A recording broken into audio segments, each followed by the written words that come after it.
নমস্কার, প্রিয়তমার সংসারে আপনাদের সবাইকে স্বাগত। আজ আমি ফুলকপি আলুর তরকারি করে দেখাবো, একদম কম তেলে আর এয়ার ফ্রায়ারে। তো আমি এটা মাঝে মাঝে বাড়িতে বানিয়ে থাকি। এয়ার ফ্রায়ারে প্রথমে আলু আর ফুলকপিগুলো ভেজে নিই, অনেকটাই তেল লেগে যায়, তাই জন্য 1 চামচ তেল দিয়েই আমি এয়ার ফ্রায়ারে আলু আর ফুলকপিটা ভেজে নিই। তো সেই রেসিপিটাই আমি আজকে আপনাদের সাথে শেয়ার করছি।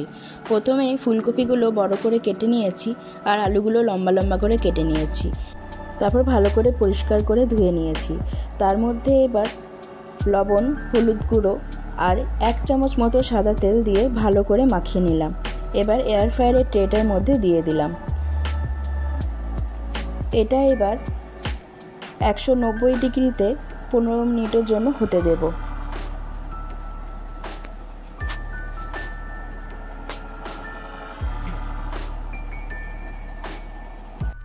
এটা এয়ার ফ্রায়ারের মধ্যে ভাজা হতে থাক, ততক্ষণে আমরা মশলাটা কষিয়ে নেব, আর রান্নাটা হতে বেশি দেরিও লাগবে না। এবার কড়াইয়ের মধ্যে একটুখানি সাদা তেল দিয়ে দিচ্ছি। তেলটা একটুখানি গরম করে নিচ্ছি।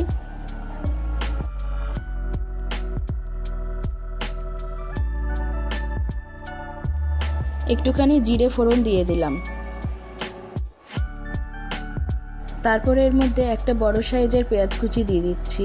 পেঁয়াজটা হালকা ভেজে নেব।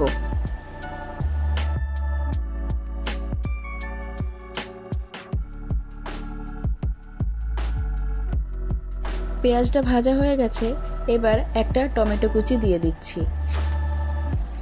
টমেটো দিয়েও ভালো করে নেড়েচেড়ে নেব।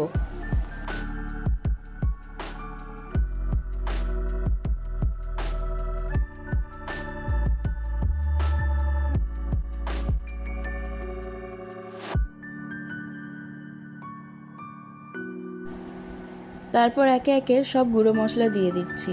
দিয়ে দিলাম হলুদ গুঁড়ো, স্বাদ মতো লবণ, একটুখানি ধনে গুঁড়ো, একটুখানি জিরে গুঁড়ো, একটুখানি কাশ্মীরি রেড চিলি পাউডার, রসুন বাটা আর আদা বাটা, সব কিছু দিয়ে ভালো করে কষিয়ে নেব।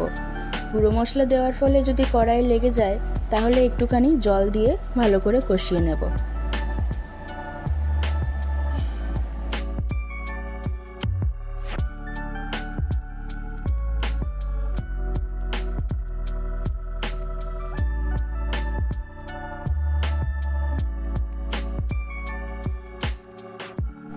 মশলাটা অনেকটাই কষানো হয়ে গেছে, তেল বেরোতে শুরু হয়ে গেছে। আর একটুখানি কষিয়ে নিলেই মশলা পুরো কষানো হয়ে যাবে। এয়ার ফ্রায়ারটা প্রায় 9 মিনিট মতো হয়ে গেছে। এবার আরেকবার ভালো করে নাড়াচাড়া করে নিচ্ছি, যাতে নিচেরগুলো ওপরে আর ওপরেগুলো নিচে ভালো করে হয়ে যায়।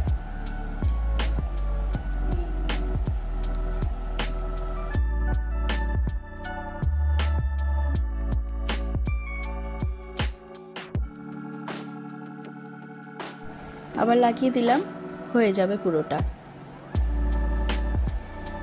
পুরো হয়ে গেছে ভাজা। দেখুন ফুলকপিগুলো কত সুন্দর, মাত্র 1 চামচ তেলে ভাজা হয়ে গেছে। মশলাটাও কষানো হয়ে গেছে। এবার আলু ফুলকপিগুলো একসাথে দিয়ে দিলাম।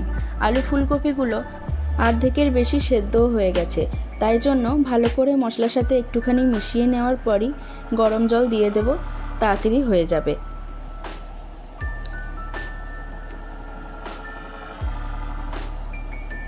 মশলার সাথে ভালো করে নাড়াচাড়া করে নিয়েছি প্রায় 2 মিনিট মতো। তারপর দিয়ে দিলাম গরম জল।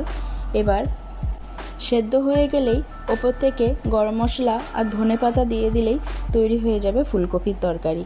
কত কম তেলেই আমাদের ফুলকপির তরকারি রান্না হয়ে গেল।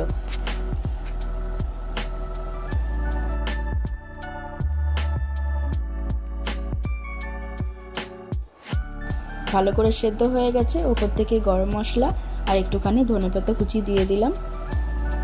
তৈরি হয়ে গেছে ফুলকপির তরকারি। আপনাদের ঘরে যদি এয়ার ফ্রায়ার থাকে, তাহলে এইভাবে রান্নাটা করে দেখতে পারেন।